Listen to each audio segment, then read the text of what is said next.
Hello. પહેલાંના જમાનામાં મધુપ્રમેહ એટલે કે ડાયાબિટીસ એક રાજરોગ કહેવાતો. એટલે કે રાજા મહારાજા જેવા વૈભવી જીવન જીવનારને જ ડાયાબિટીસનું નિદાન વૈદરાજ કરતા. હવે ડાયાબિટીસ, બીપી, કોલેસ્ટ્રોલ ઘરે ઘરે રાજ કરે છે.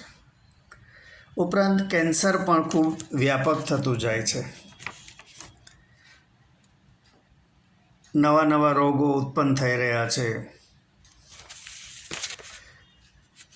એક વખત મારે ઇન્ડિયન ઓઇલ કોર્પોરેશનની રિફાઇનરીમાં મિટિંગ માટે જવાનું થયું.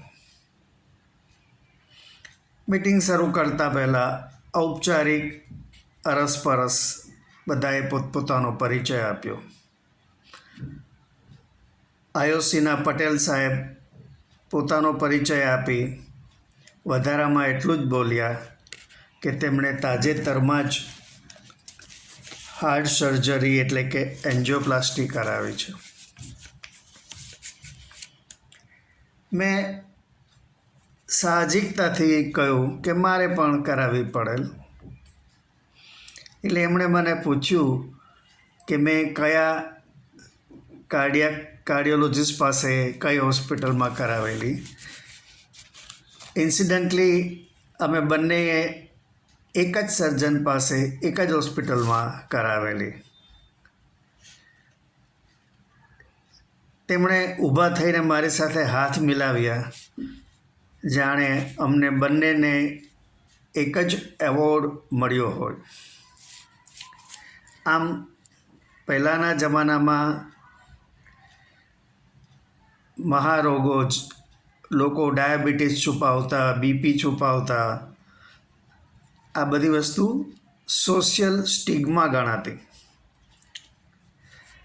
પરંતુ હવે આ મહારોગો એક સ્ટેટસ સિમ્બોલ બની ગયા છે.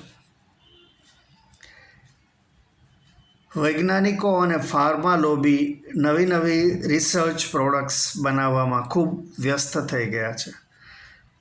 કદાચ ફાર્મા લોબી જગતમાં સૌથી શક્તિશાળી અને સૌથી ધનવાન કોમ્યુનિટી છે. એ લોકો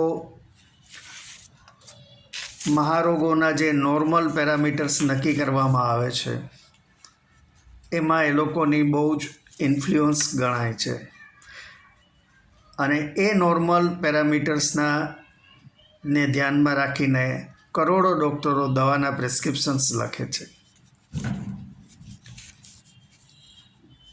આ